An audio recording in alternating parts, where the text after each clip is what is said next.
भगवान शिव पर जनेऊ चढ़ाने से आपके घर में मांगलिक कार्य होते हैं। भगवान शिव पर ये जनेऊ जब हम समर्पित करते हैं चंद्रमौली स्त्रोत भगवान शिव पर, तो आपके घर में मांगलिक कार्यों का आयोजन होता है।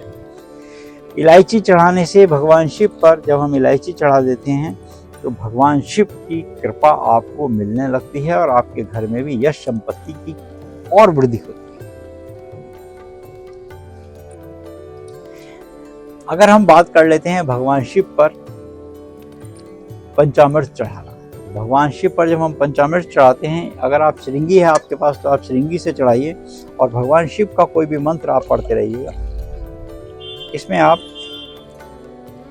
ओम हूम जूम सह ओम भूर्भुवः स्वः ओम त्र्यंबकं यजामहे सुगंधं पुष्टिवर्धनम् उर्वारुकं मोक्षं श्रियं राम मृत्युंजय महादेव त्राहि मां शरणागतं जन्म मृत्यु जरा रोग पीड़ितं करम वंदने। ऐसे मंत्रों का आप उच्चारण करके भगवान शिव पर ऐसे अभिषेक कर सकते हैं। इससे अच्छा इसमें सबसे गणपति को सबसे पहले करें, गणपति के साथ साथ भगवान शिव पर करें, फिर अम्बा पे करें, फिर स्वामी कार्तिकेय और नंदेश्वर के पढ़ें। यहाँ भगवान शिव की भी प्रतिमा रखी हैं और कुबेर पे भी करें आप। और यहाँ हमारे भगवान शिव के ये समझ लीजिए गले का हार हैं, ये सर्प हैं, ये गले का हार है। इस तरीके से आप भगवान शिव, ये भगवान शिव ये नर्मदेश्वर हैं, ये नर्मदा के हैं, कहते हैं नर्मदा का हर कंकड़ शंकर है ये भगवान शिव नर्मदा। और उसके बाद जब आपका ये मंत्र पूरे हो जाए तो उसके बाद पूर्ण रूप से इसको इस तरीके से चढ़ाते हैं।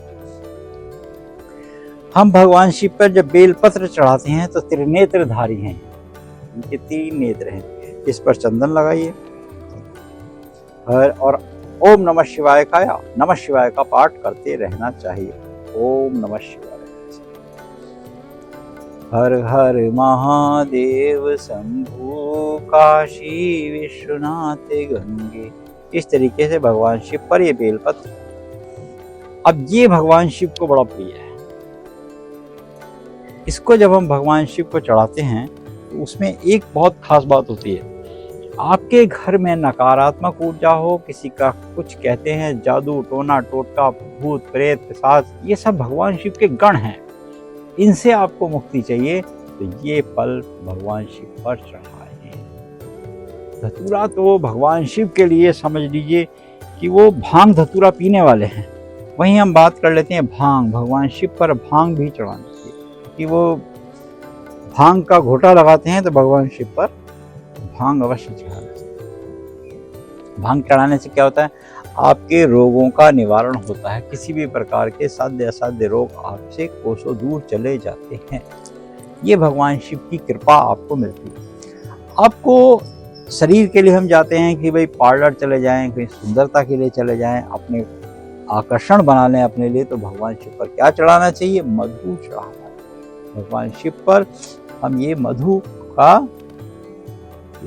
भगवान शिव पर जब हम मधु चढ़ाते हैं तो हमारी सौंदर्यता भी बढ़ती है। वहीं हम भगवान शिव पर कमल पुष्प चढ़ाते हैं, कमल पुष्पों की ऐसे माला समर्पित करते हैं तो हमारे घर में गुलाब के पुष्प हों, कमल पुष्प हों, इन पुष्पों से लक्ष्मी की कृपा होती है। अच्छा, लक्ष्मी की कृपा से याद आ गया, अगर कोई शिवरात्रि के ही दिन कमल गट्टे की माला ले, 1 2 3 4, ये भगवान शिव को समर्पित कर, संपूर्ण परिवार को समर्पित कर दे या कमल गट्टे की माला भगवान शिव को समर्पित कर दे, उसके घर में जो है उसकी रक्षा होती है, जो नहीं है भगवान शिव की कृपा से उसको वो मिलना प्रारंभ हो जाता है।